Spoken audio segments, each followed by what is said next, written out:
Welcome to Planet Geo, the podcast where we talk about our amazing planet, how it works, and why it matters to you. Chris, this episode, this is number 4. Well, number 7 in our total list, your 4th one of your list of favorite episodes. This was one of the episodes where our title, we didn't have a big title disagreement. The title was kind of obvious for this one. Do you remember? I do. I do. I remember this. You and I just had recently a title argument, or not really. No, I just more berated you over the title that you chose because I thought it was really bad. This one I liked, though. Yes. Usually when we disagree about an episode title, it's because we both have bad ideas and we don't have any good ones. But this one was like, I don't know who came up with it, but it's a pretty good one. And we were like, oh yeah, that's clearly the one. Why are meandering streams, in this episode in particular on meandering streams, one of your favorites? Because I love us. Jesse, I don't know if I can actually contain my excitement with this. Actually, seriously, when you look at the dynamics of a stream and how it meanders back and forth, and how it's for streams that do this, there are patterns in this. And I love that. Anytime you get patterns in geology, and the how behind the why in this is just, I think it's absolutely fascinating. You know, Jenny and I go for walks almost every day along the Grand River. We'll take Maple, our puppy, and we'll go for a walk along the river. And it's a sweeping, meandering river. And I love to think about, okay, you know, you look at the width of the river. It's a pretty wide, impressive river. You look at the width of it, and you're walking an apex of a meander, and then you think about, where's the next one? You can get really close by approximating the width of it and how much further you have to walk to get to the next bend. I love it. I think it's amazing. There's very few things in life. I've moved to places where there are meandering rivers all over the place in Pennsylvania. When we lived in eastern Pennsylvania, lots of meandering rivers. We're kind of close to base level. Same thing in here in the Appalachian section in Alleghenies in central Pennsylvania. The rivers kind of just meander through the valleys. And then we have water gaps that the big rivers cut across the ridges. But between the ridges, you just have meandering streams. There's very few things in life that are more pleasant than a walk on a path next to a meandering stream. I just think it's a totally pleasant thing, and you can look at that stream and understand a ton about geology from this. So I think our listeners, Jesse, can have that appreciation the next time they go for a walk. So I think that this is appropriate, and it's awesome to re-release, to refresh people's minds about the beauty of how a stream works, because that's really what this is all completely. About. Absolutely. Meandering streams, not all who meander are lost was the title that we agreed on. I like that. That's a great one. There's a reason, there's a cause and effect for streams and how they meander. So love this episode. Let's get to it, Chris. Let's go.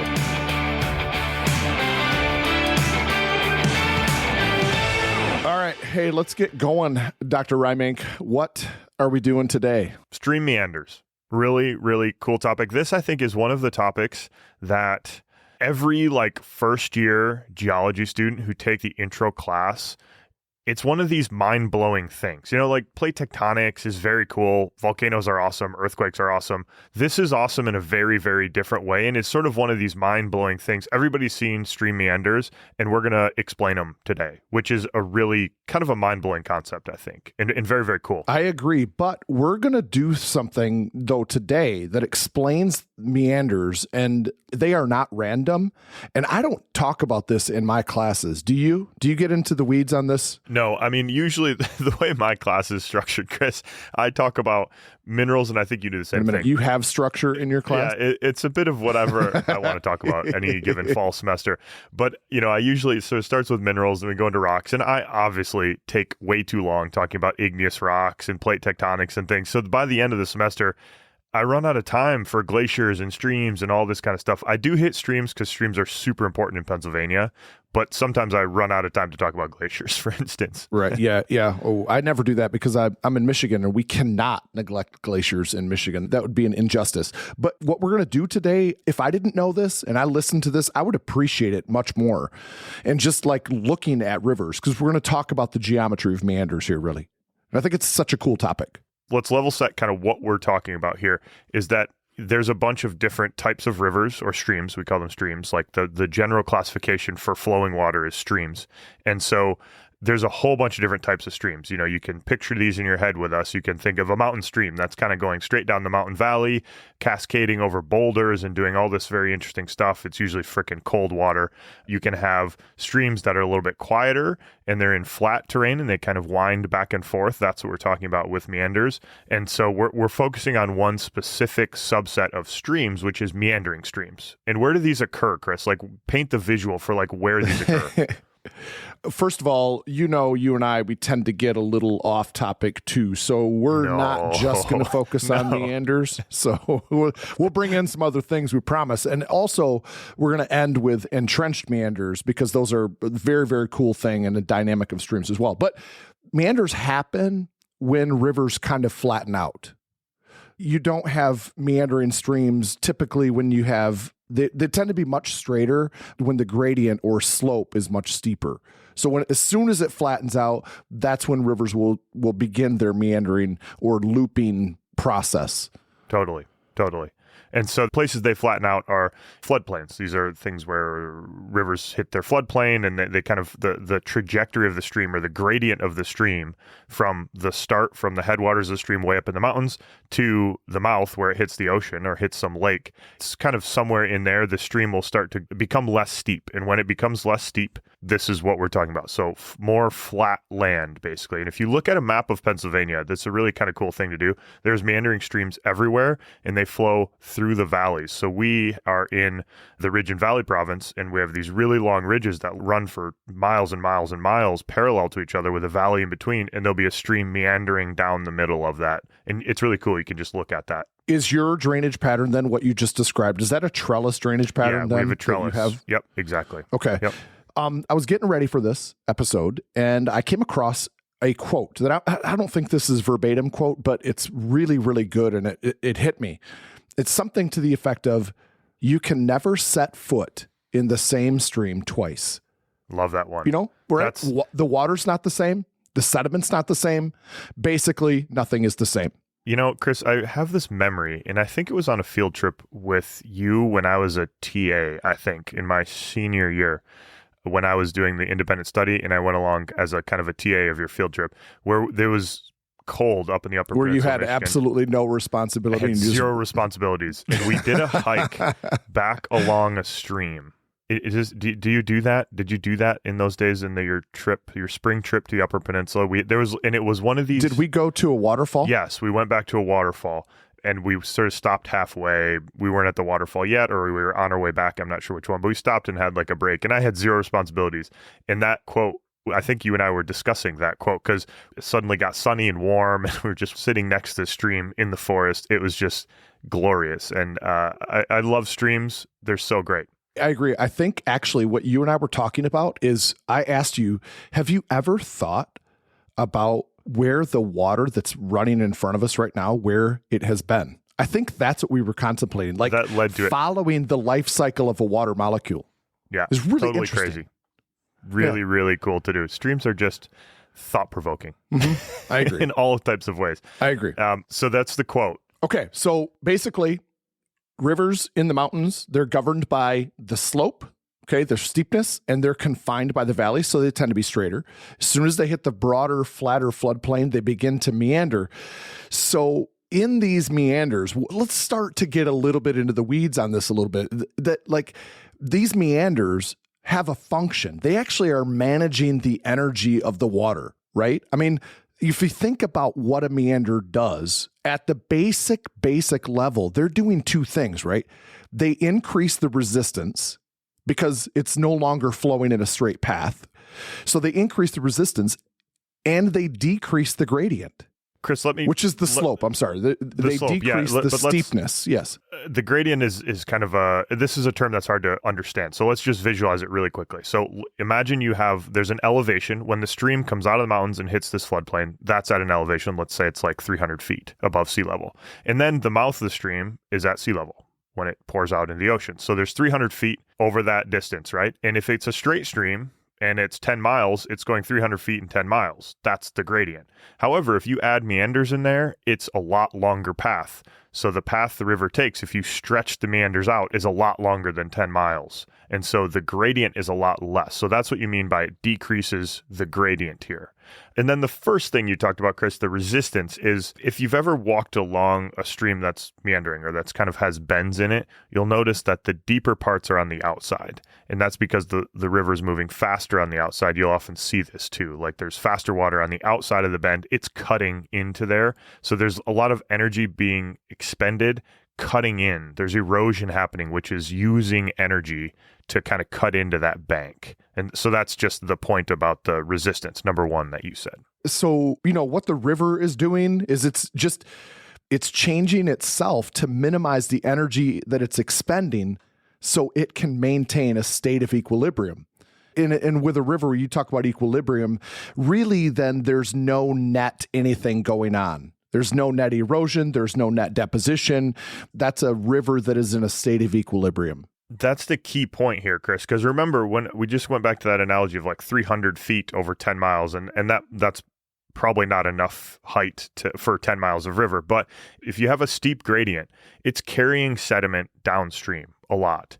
But it can only do that for so long until it runs out of sediment. A straight stream at that gradient will carry a lot of sediment out, but you'll eventually run out of sediment upstream. And so then your stream is kind of out of balance in a way. And so when a meander is happening, there's not a lot of net transport of material downstream. There's a little bit, but it's very, very, very slow. And that's the thing that has to be balanced here. The physics of like moving particles downstream has to be balanced with the gradient that it's going through. A long time ago, Jesse, we talked about riffles, runs, pools, and glides. You remember this episode a long time ago? It was a long, no, I don't. Well, let's throw back to that because this is a like classic example of this dynamic of rivers trying to reach the state of equilibrium.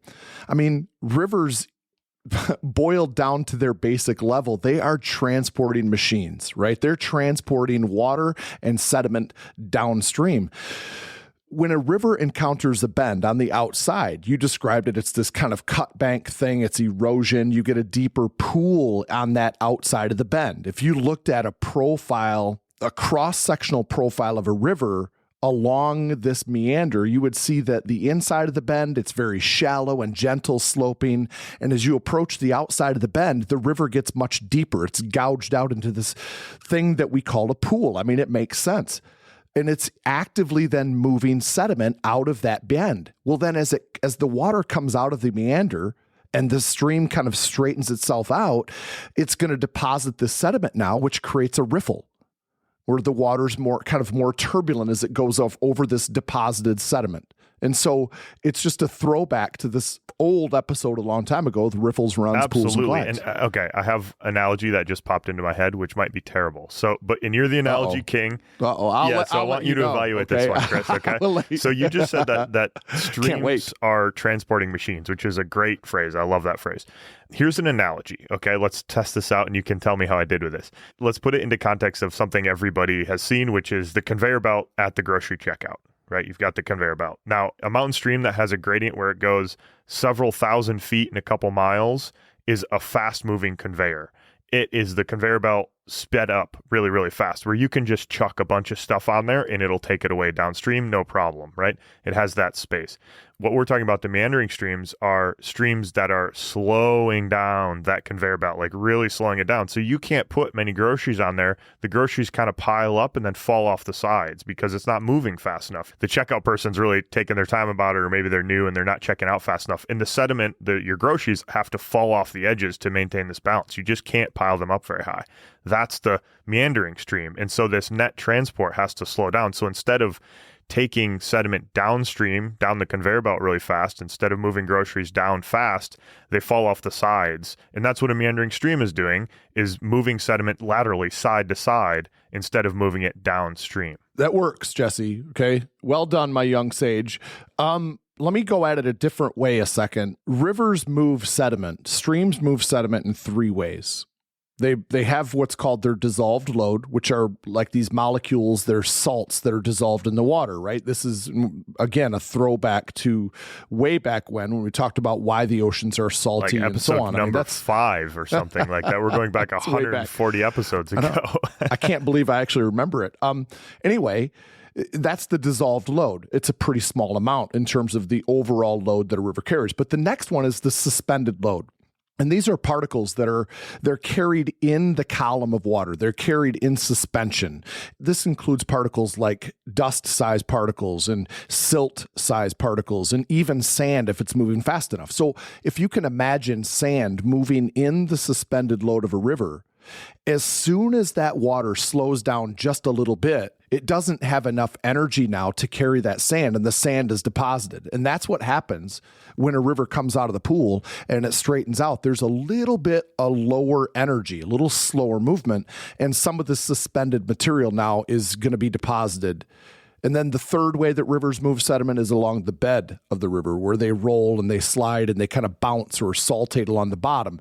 And the same thing is if the river slows down just a little bit, those things stop moving. So it's a combination of the bed load and the suspended load that create the riffles then coming out of the pool. Let's move into that pool dynamic, or the bend, the actual meander part. Maybe I'll just cover the names that we're going to use, and then we can start talking about the physics of these meanders. All right, I can't wait. Okay, yeah. So if you're looking at a meandering stream, you're walking along a path, and the stream is winding to the path and then away from the path, and then to the path. Now let's get in a kayak. Well, okay, we could get in a kayak, but in Pennsylvania, we don't have that many. There's some you can kayak, but the streams are small, these meandering ones. So I'm usually by a path, but you can be in a kayak. Chris is in a kayak. I'm by the path. Chris and Jenny are in kayaks, and maybe you got a dual kayak, and Chris is in front, and Jenny's got her legs up. We have those sometimes. Jenny's got her kicking her legs up front with her beer, and you're doing all the paddling in the back. Is that what happens here?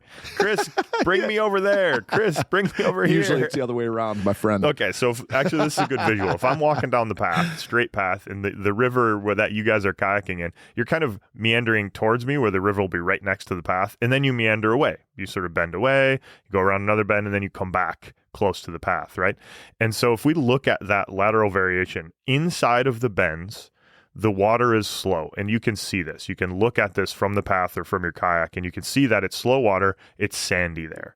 And you can look on the outside of the bend, and the water's fast, and the riverbed is deep. And what's happening here is on the outside of the bend, because the water's faster, it's deeper, the water at the top is moving faster because the water's deeper, it's cutting. And so on the outside is where the erosion happens. As the water is scraping along that outside of the bend, it's eroding. It's cutting in. It's forming what we call cut banks. And us trout fishermen really like cut banks because the big trout like to hide underneath of the cut bank there. They're safe from eagles and ospreys and all that stuff. And then on the inside of the bend, it's this shallow sloping thing that we call a point bar, which is this shallow sloping. The bank is sandy usually, and it slopes gradually towards the outside of the bend in the river. And that is where deposition is happening. So sediment is being deposited on the inside. Again, because Chris, you described this beautifully, coming out of the riffles, there's sediment being dumped off. And when the river is flowing straight, it hits the inside of the curve and it slows down. It hits the outside of the curve and it speeds up. So the outside is quote unquote hungry.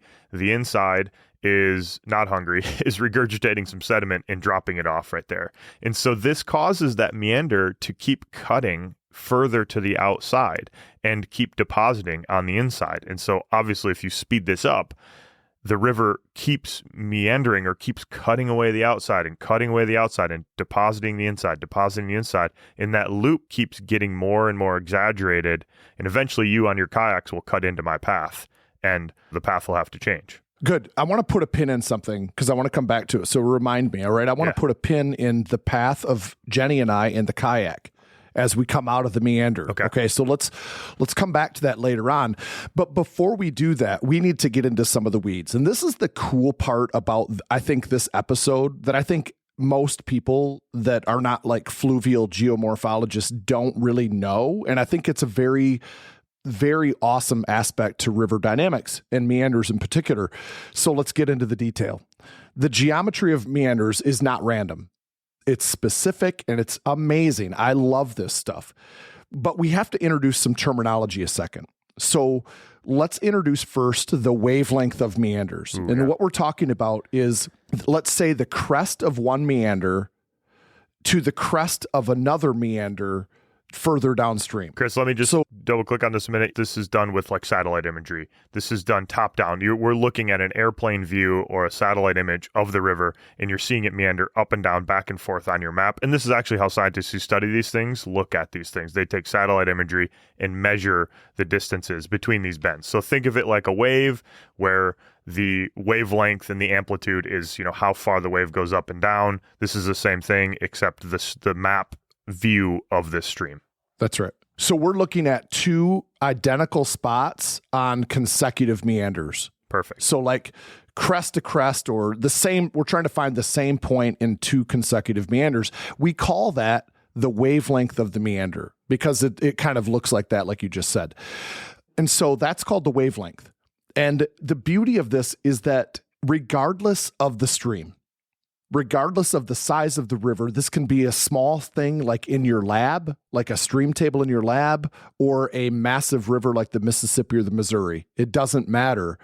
The wavelength is going to be about 11 times the width of the river channel.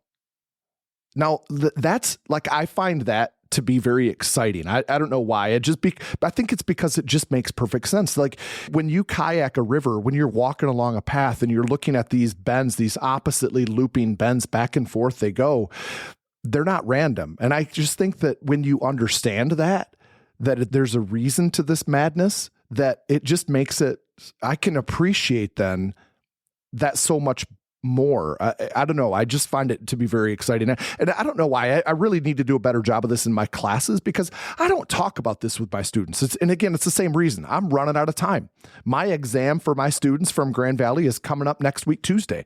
I'm out of time. And I think that, this is, we live in an ordered system, really. This is like an ordered environment. And the reason that it's like 11 times or, 10 to 14 times the width, there's obviously variation. Yeah. There's like natural variation. Can I finish that real quick? Sure, go for it. So it's usually 11 times the width of the river. So the wavelength is 11 times greater than the width of the river, no matter what the width of the river happens to be. And it is always 10 to 14 times the width of the river. And this is, I think, it's very complicated in detail, and it's very hard for people to accurately model the details here. So if people say, okay, I'm going to create a stream, I've got a stream out there in the world, I'm going to look at it, I'm going to create a physical model of the stream and sort of forward model it. So look at satellite imagery from 1980 of this meandering stream, and then say, I'm going to model it forward to 2023 with some physics. They don't do a great job of matching up perfectly, but they get some of the main principles right. So it's really hard. My point is it's really hard to model the detailed physics of this, but the broad scale physics makes sense. Like the width of the stream, that's amount of water. An amount of water moving downstream is energy. And so the wider the stream, the more energy that's expended, and the more energy is available to cut these meanders. And so you get wider, broader meanders that have a greater wavelength when you have a wider stream, because there's just more energy, more water flowing, more energy to do this erosion and deposition in a broader wavelength pattern. So that's why there's this relationship between stream width and wavelength of the meanders. Let me try to simplify what you just said a little bit, if I could. Yeah. And that's where I want to come back to me and my kayak, is if I get Jenny and I into the swift part of the river, and we're just drifting with very little direction, maybe a little bit of direction, but I'm just basically going to drift. I'm going to drift. Let me interrupt and say it wouldn't be by your choice. This would be at Jenny's direction. I mean, Jenny is controlling the situation here. Let's not say, Chris, 100%. I did this. It's Jenny directed you to do this. So, okay, continue.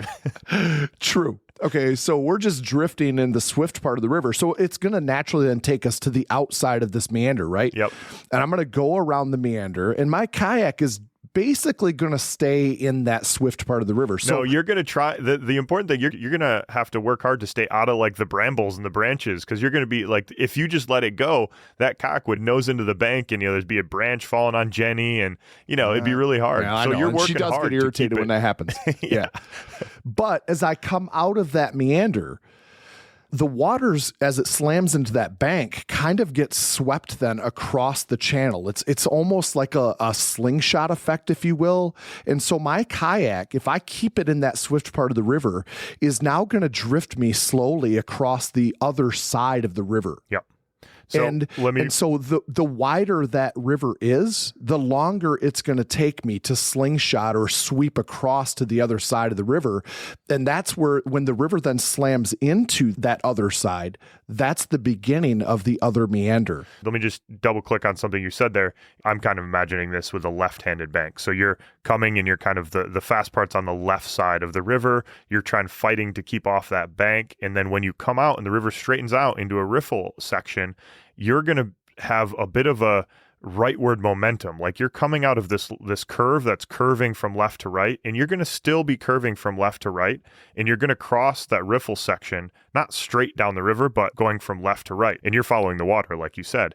By the time you hit the next curve, you're on the right side, and you're impacting the right side of the stream.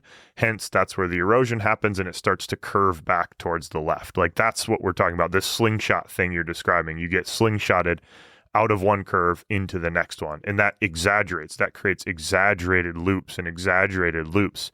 And the eventual thing, which we didn't actually talk about, is that the eventual outcome of this is that these loops get bigger and bigger and bigger until they become circles. The stream cuts itself off and will cut off a meander. And then that cut off meander is no longer connected to the river. So it becomes this big horseshoe bend. And then eventually it'll cut across the horseshoe part. And so it cuts off that meander, and that becomes an oxbow lake. And then the river will straighten out for a section, gain speed, and then start this meandering process over again. So these meanders happen progressively over and over and over and over. And if you ever want to see something really cool, look at a LiDAR map of a meandering stream. So these really high resolution laser maps, topographic maps, you can see generations of meanders in these floodplains, and they're really beautiful. People make artwork out of them, and then they're really, really cool. That's a really good point. Meanders, oxbows, they are, I don't know, they get me. Yeah, they're very cool. They grab me at my emotions when you see them. Like I think of one of my favorite places to see this is in the Appalachian Mountains, looking at the Cumberland River, and it's just broad, sweeping, meandering, dirty looking river because it's got a lot of suspended load in it. It just oxbows all over the place, and it's just one of the best examples on the planet to see this kind of looping, curving, but yet it's not random. And, again, to come back to this point, and really what I want all of our listeners to do is look at meandering rivers a little bit differently and see if that makes sense. You can look at the width of the river, multiply that by about 11, and that's where the next meander is going to be. And it just keeps doing this again and again and again with regularity. It's just such an awesome thing. So let's just tidy up this physics part here, Chris, or the sort of regularity here. So we described wavelength, which is the distance between meanders in the same direction. So these right-hand bends, the distance between two right-hand bends is the wavelength. There's the radius of curvature. So like as this horseshoe develops, the size of that horseshoe is also a function of the physics of the river. And it's usually about 1/5 the wavelength. So smaller rivers have tighter loops. Larger rivers have much broader loops. This is proportional to the width of the river and to the wavelength of these meanders. And I think this brings up like why these happen, like why do meanders happen, or how do they start in the first place? I want you to answer this, Chris, but I just want to say one thing, that the people who study these things in the lab, I saw one of these. I went and gave a talk at Lafayette College up in northeastern Pennsylvania, and they have a flume, which is a huge room with basically a big tank in it that sits on pistons. And so this tank it's like the size of a semi-truck trailer probably, of this clear glass tank that has tons of sand in it. It has water, a big water tank upstream. There's like viewing sides to it, and you can change the pitch of this thing. So you can you can tilt it, you can put one side up and one side down, and there's a ton of sand in this thing. And so you can put whatever sediment you want in there. You can start a stream by just dumping water into one side of it and watch how the stream changes. And so people see these meanders occur, start with a straight path, turn it on, and then within hours to days, you have a meandering stream. And so we can see this in the lab. People do experiments like this in the lab in these big flumes. They're really cool. I have one. It's not the size of a semi. It is instead, it is the size, it's about 6 feet long and 3 feet wide. It circulates its own water back and forth, so it's kind of cool that way. It's got a pump in it, so I have on one end of it where I can control the outflow of the water. I can have it a trickle, I can flood it, I can control that. And then it goes down into a lake and it creates a delta and so on. I'd like to just turn it on and let it run, and then students will just migrate into your class then and just stand in front of it, and they're mesmerized by this dynamic going on in front of them. It's really a cool thing. But I have an idea. I think I want to build a sandbox outside of my room, like a big, big sandbox outside of my classroom. And then I have a water source nearby. I can just, turn it on, let it go. I can create my own. Yeah. Sounds great. Yeah. Man. Done. Yeah, I'm going to make this happen. I need another TA, Jesse. Maybe someone more productive. I need a TA that's actually going to do something. Yeah, more productive than I was. You were such a piece of work. All right. So, Chris, I just described how we can do experiments of this. Why do meanders happen? Like, what starts it? The rivers, let's assume it's straight to start with. Why does it start to meander? There are so many things that can cause meanders to begin. And once they begin, then they take on this regularity that we talked about just a few minutes ago. It could be a log falling across the river. It can be a bridge with pilings in the middle of the river.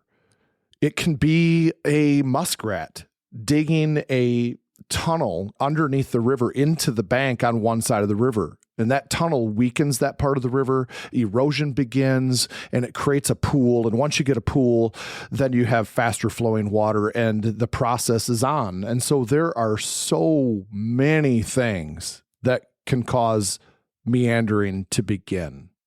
Anything that diverts water to one side of the channel is enough. And this from your flume in your classroom, and people who do these experiments, you take completely homogeneous sand, you completely homogenize it, have a perfectly straight stream starting.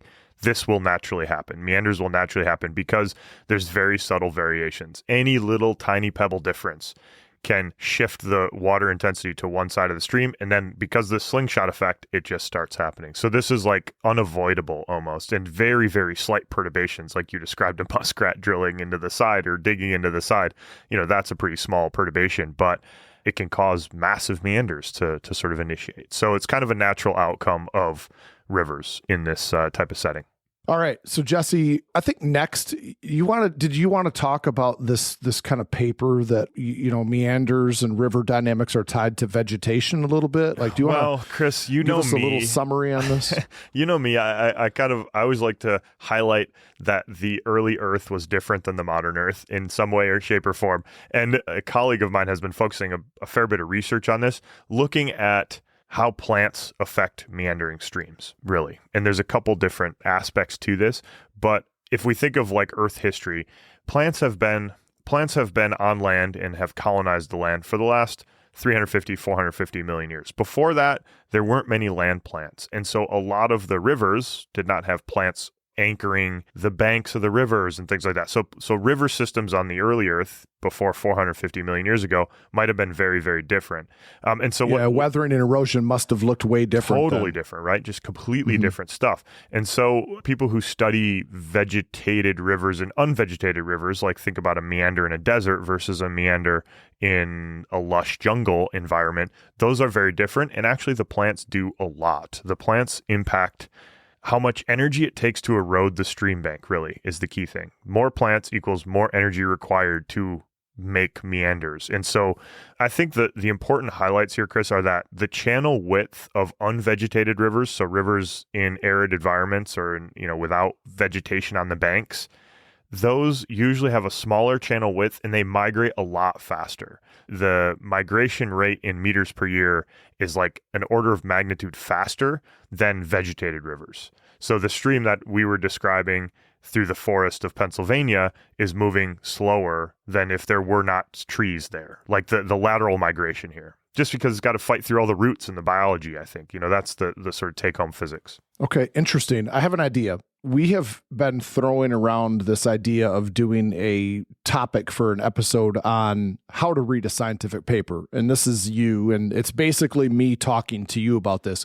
What do you say we put together a little series then, following this episode up with we can use that and talk more about river dynamics and also talk about how to read a scientific paper, because I think that's something that's an important topic. I like that. That's a really good one. That's a good idea, Chris. This would be a great one. It's sort of a review of stream meanders and vegetated, unvegetated. And it's a learned skill, this reading a scientific paper, because it's not easy to start with. So yeah, I like that. That's a great idea. Good idea. Let's do that in a coming episode here for sure. Okay, good. Well, hey, let's wrap today's episode up with one final thing that I don't know. I don't want to gloss over it too much, but I think we've covered meanders well enough.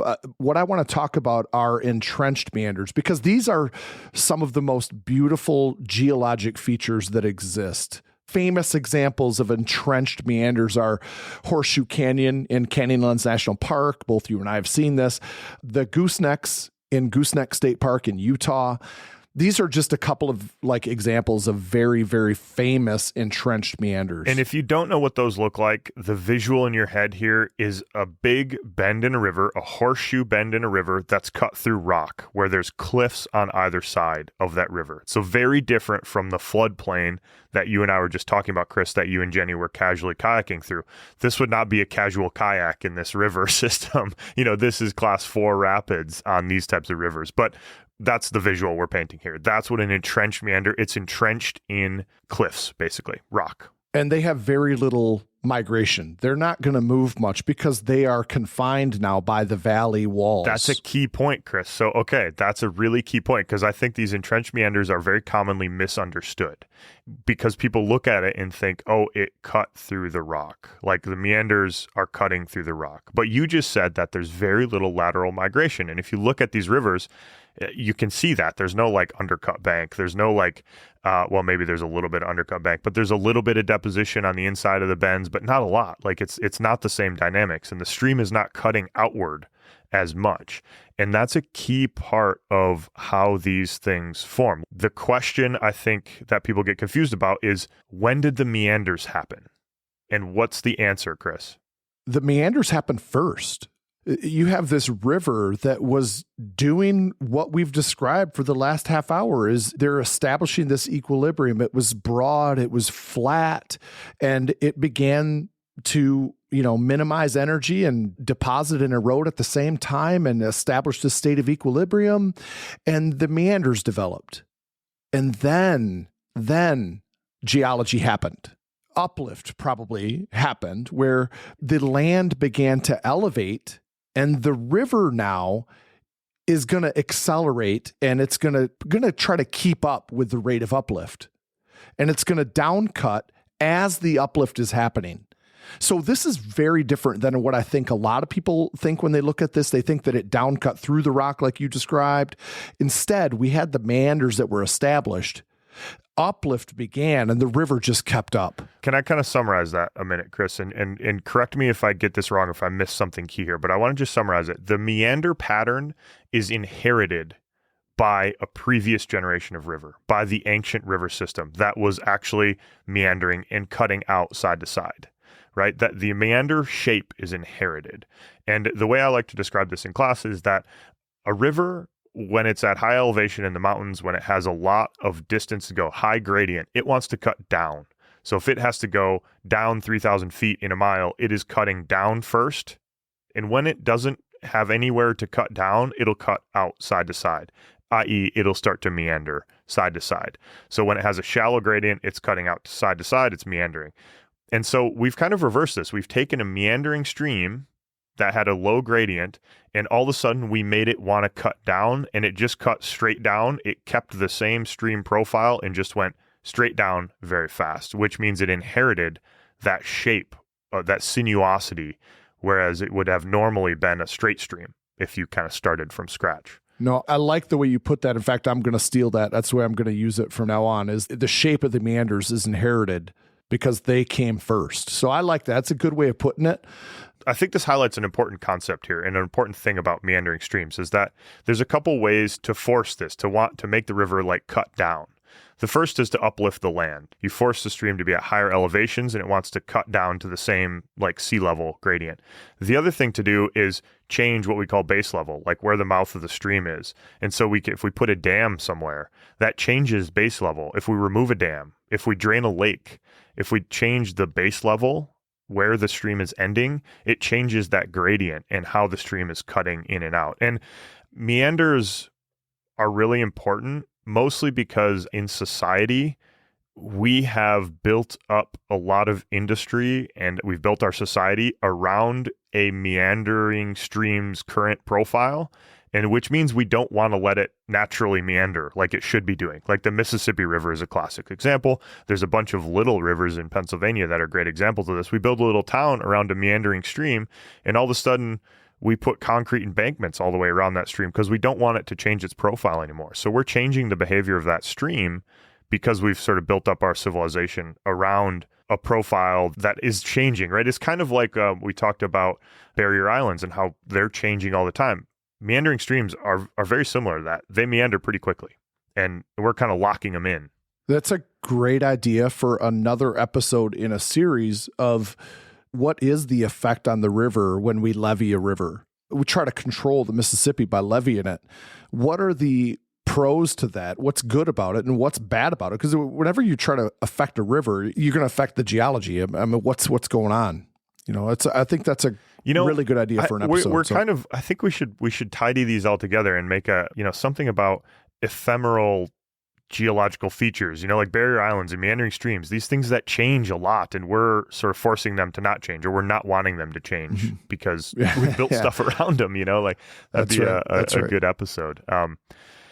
Okay. Well, Chris, did we cover entrenched meanders? I think we got the main point across. That's a whole big, that and water gaps and all these interesting morphological features. Those are long episodes in and of themselves, but did we hit highlights? I think it's a good idea, good suggestion. Just push pause and Google image an entrenched meander or Google Horseshoe Canyon, and you'll see exactly what we're talking about if you have that visual.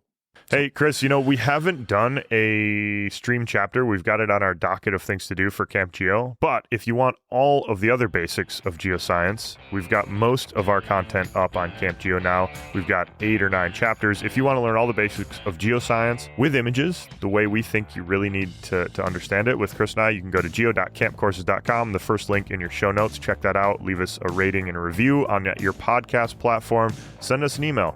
planetgeocast@gmail.com. That's super useful. We're building office hours episodes always in the background here. We got a lot of good suggestions and questions, and we're putting those together in office hours episodes as we speak here.